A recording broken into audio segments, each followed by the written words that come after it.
Oh my God. Programmet presenteras av Betsafe.com. Welcome to StudioMMA and MMA Nuts, and we are here with yet another heavyweight. It's a lot of you this week. Rosario, how you feeling? I'm feeling good, man. I'm excited to be here. And yeah, there's a lot of heavyweights. It's going to be an exciting weekend of fights. Probably a lot of knockouts. You think it's going to be a lot of knockouts? That's the prediction. I can't imagine a lot of them going the full 3 rounds, you know? Including your own? I hope not. I would like to get in there and get out and get on with it. You have a lot of knockouts, and before you were even in mixed martial arts, kickboxing, 8 kickboxing fights, 9 fights, 8 wins, 8 by knockouts. Yeah. You hit pretty hard, huh? I guess, yeah. I don't know. I think all heavyweights hit hard. You just got to set it up and be in the right position. But yeah, all my fights I finished so far, either knockout or stoppage or submission. So I'm looking to continue that streak and keep going. And I've been out for a while, so maybe I can get one of those bonuses. It'd be nice. And you've been out for a year and a couple of months. It'll probably be a year and a couple months. And the last time you fought was involving the Grand Prix through Strikeforce, and this is almost like a Grand Prix through UFC. Yeah, for sure. And then you were in a pretty bad car accident. Tell us a little bit about the accident. Well, I just came off the win from LeVar Johnson. I was the alternate for the Who's also fighting on the card. Yes, exactly. I was the alternate for the Strikeforce Grand Prix. I was going to face Daniel Cormier about 6 weeks before. So I lost control and hit my car, and I suffered some herniated and bulging discs in my back.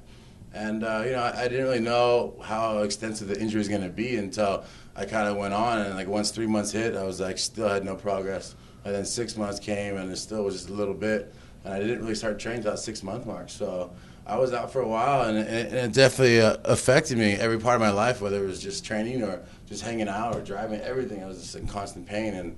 But it's gone a lot better, and I come full circle, and I feel really strong. I think I've had one of the best camps I've had. I've trained my ass off this camp, and I'm ready to fight come Saturday. Completely recovered from the injury. Yeah. Now, drinking and driving, pretty common in America, and it happens, and people hear about, it's a drinking, a DUI, and someone got hit, and it affects anyone.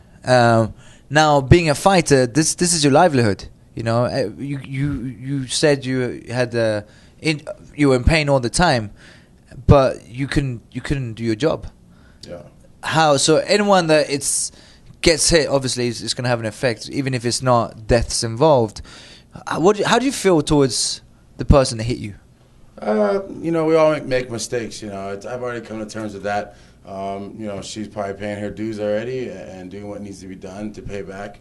Whatever her sentence is or whatever. But, we all make mistakes. The thing is, you got to learn from it and not do it again. And you got to realize whether it's you're doing something bad or whatever, the things you do affect others, And, especially, people in the spotlight. And I try to say for myself, we really have an impact or a chance to help others through our behaviors. And it's something you got to always remind yourself, do the right thing because people are watching, And I'm not perfect, I can say that for sure. I definitely caused my trouble before, but definitely coming into UFC now, and now I'm going to be in the spotlight. I really try to focus on what I can do to help people. Nice. So, drinking and driving is not something that you'll do, I presume? No. I think I've learned it's not the right thing to do, for sure. Do you know what was her alcohol levels? Do you know? I don't know exactly. Yeah. So 6 months of no training, coming back in, and you say you feel stronger than ever?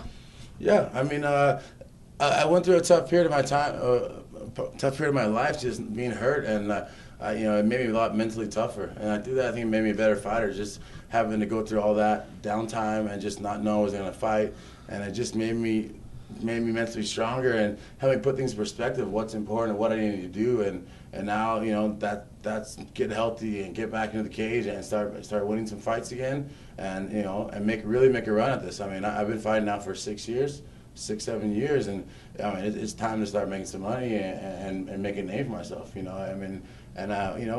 planned it out. We wanted to take that long. Now I'm finally healthy, and I'm ready to go to work this year and next year and really make a name for myself.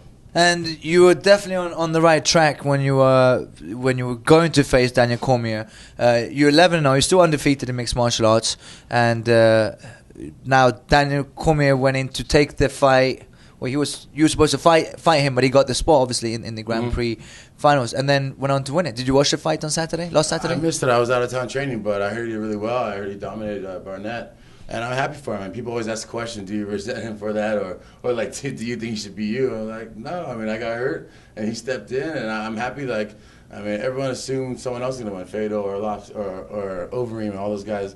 And that's rad. I think that Cormier went in and beat the whole thing and won the whole thing. You know, I'm always rooting for the underdog. It's going to be my next question.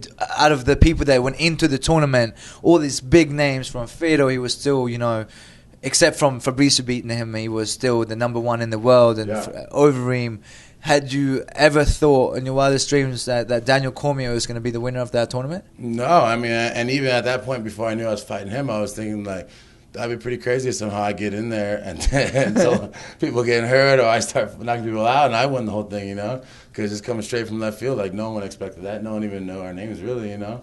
And to take that, that's huge, you know? And so, you know, in a way, I'm like you said, this is kind of like the UFC Grand Prix, you know? Yeah. And so I'm stoked to be part of this, and I'm ready to fight this year and really start making a name for myself and see what happens in the next 3 fights. So Laval Johnson, who you faced and beat, he's been very busy and active this year, and took this fight with knockout bonuses.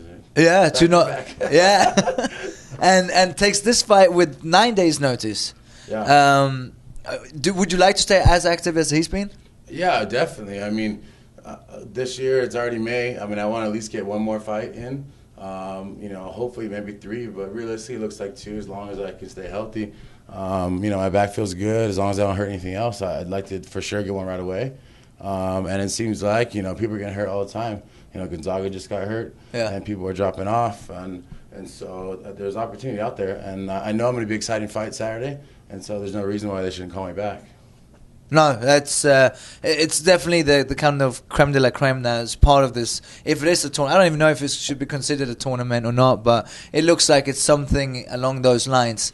Yeah, I mean, I think they're pulling together everyone from UFC to Strikeforce to Pride. Yeah. Now finally, everyone's fighting under one banner. And I think there's gonna be a lot of people that are gonna get beat and kind of weed it out and see who really is like the top heavyweights. Your opponent, Jokic, tell us a little bit about your opponent and your research on him. I think we're pretty similar guys. I mean, we're both young, we're undefeated, we're both athletic. I mean, I think it's going to be a really good fight. It's going to be a fast-paced fight. I know he's a good boxer, and I know he's a good wrestler. So I think styles make exciting fights, and we're going to be very fast-paced and athletic. So I think we're going to put on a good show. And being the size that you are, and then watching you guys working out, you know, you move like lightweights, which is one of the trademarks for Junior Dos Santos, being the size that he is and be as quick as he is. You come from a stand-up background. How much time did you spend on wrestling and jiu-jitsu? And once you came back from your injury, could you go straight back into all the areas of the game?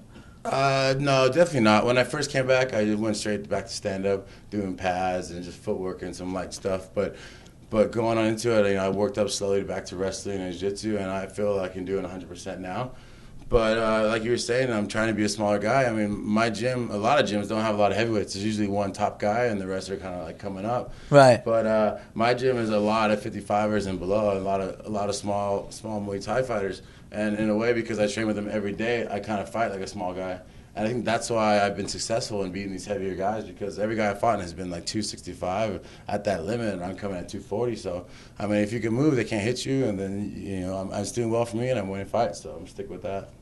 Yeah, it's if it's not broken, don't fix it, right? Yeah. And Daniel Cormier, same thing. He's not a big guy, and he moves. No. And coming from a wrestling background, being an Olympic wrestler, he looked like a boxer winning fights. Yeah, you know? I mean, I think it comes down to being small and athletic and being able to move, you know.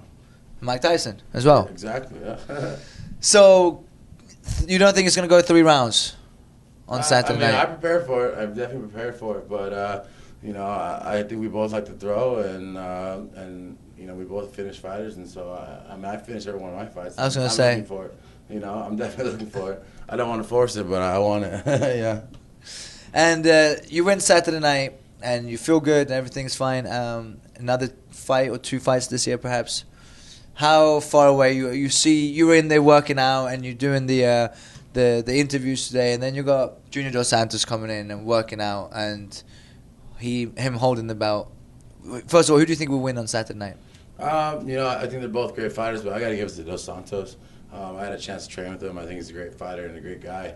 And back to just being, a smaller, quicker fighter, I think he's going to be able to last over the 5 rounds. And if Mir can't catch him in the first few, I think he's going to end up knocking him out towards the end. Dos Santos will.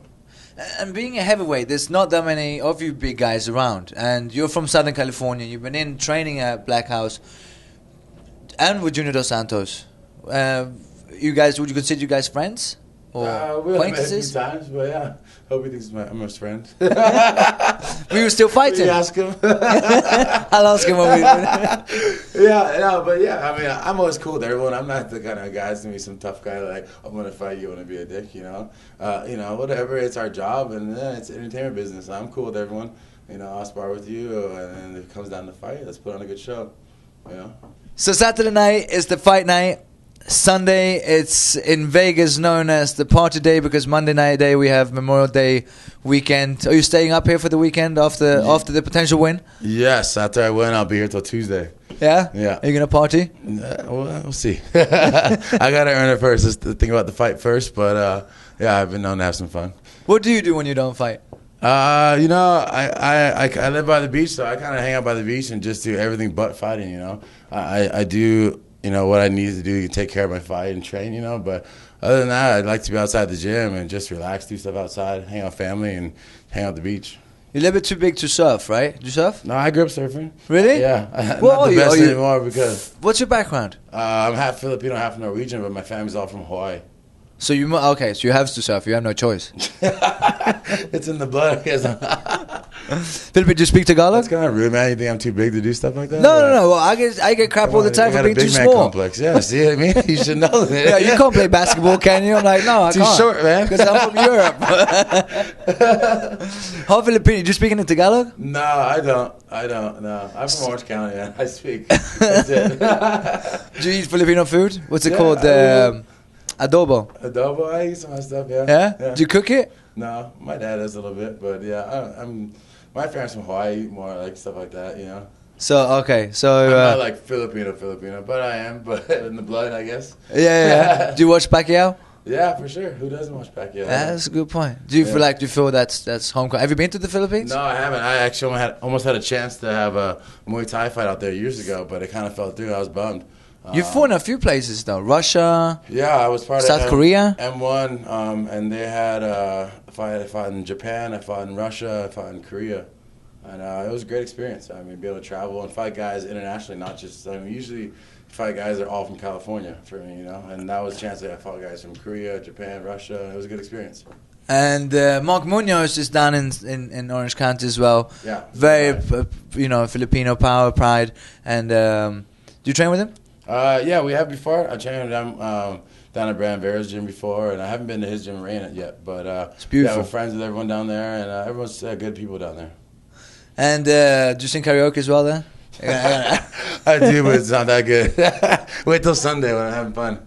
Yeah? So you will go up there? Hey, get me back on camera Sunday. We'll see. I don't think I've ever met a Filipino that does not know how to sing. Yeah. Well, Pacquiao sings, but I don't know if he's the best one. No. Don't tell him I said, but yeah. He's definitely a better boxer than he is. And then he's hilarious, and he wins his fight, and then he has a concert of him singing, and it makes everyone listen to it. He came out to his own song as well. That's funny. Have you ever thought about that? Huh? Have you ever thought about doing that? I'm looking for a song tonight, or for Saturday. I haven't had one yet. Yeah? Maybe we could do like a duet or something. You can walk out with me and sing something. Yeah, well, you're Norwegian. We're from Scandinavia, Sweden, which is close enough. Do you know what was 5 days ago?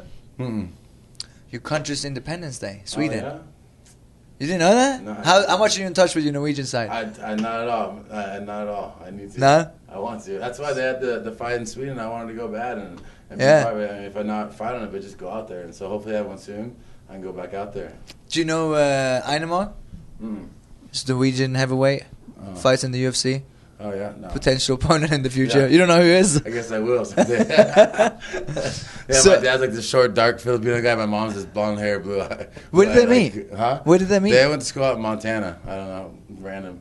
They met in Montana? Yeah. I don't know, there's Filipinos in Montana. No, he's from Hawaii, but he went to school up there. Oh, and okay. all white people in Montana. A lot of Norwegians, I think, so that's why they met. Yeah. And we had, earlier on today, we've had Martin Kampen here from the UFC. He's Danish, and Chris and Andreas Spang from Strikeforce as well. And we were just talking about the whole Scandinavian thing and fighters. So where's the obviously Filipinos? There's a lot of good Filipino fighters as well. Donaire and the Hawaiian Punch. What's his name? You know him as well? No, you don't watch boxing that much. I need to start researching stuff.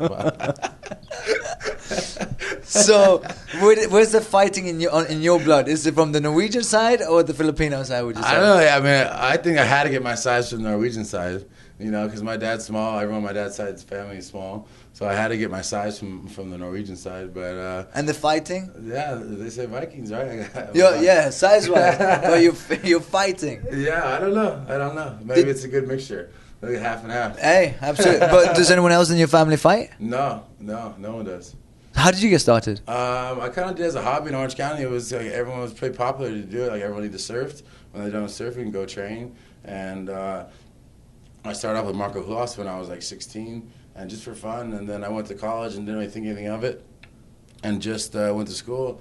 And when I graduated college, is when the sport kind of started blowing up. And I saw the opportunity. It was either go to grad school or try to make a run at fighting. And I did that. And so I've been doing that since. So you didn't actually really start fighting until you finished college? Yeah, so I finished college in 2006, and I've been going since ever then. And undefeated. So you didn't have the wrestling pedigree like everyone else. No, you did a little bit of jiu-jitsu and I played grappling.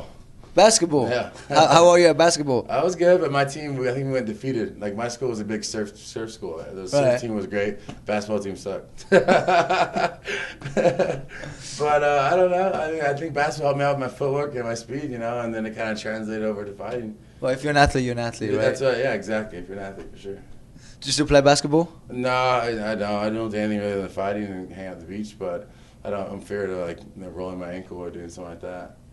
Like Roy Jones Jr. had to cancel a fight once because of rolled ankle. All right, Shane De Rosario on Saturday night. Looking forward to seeing you back in the cage. Really happy to see that you're completely healed up, and let's see if you get that UFC Grand Prix as a kind of revenge towards what happened with the Strikeforce, obviously. Yeah, for sure. Thanks for having me, guys. Appreciate it. Thank you. Looking forward to seeing more of you. Thank you. Thanks, mate.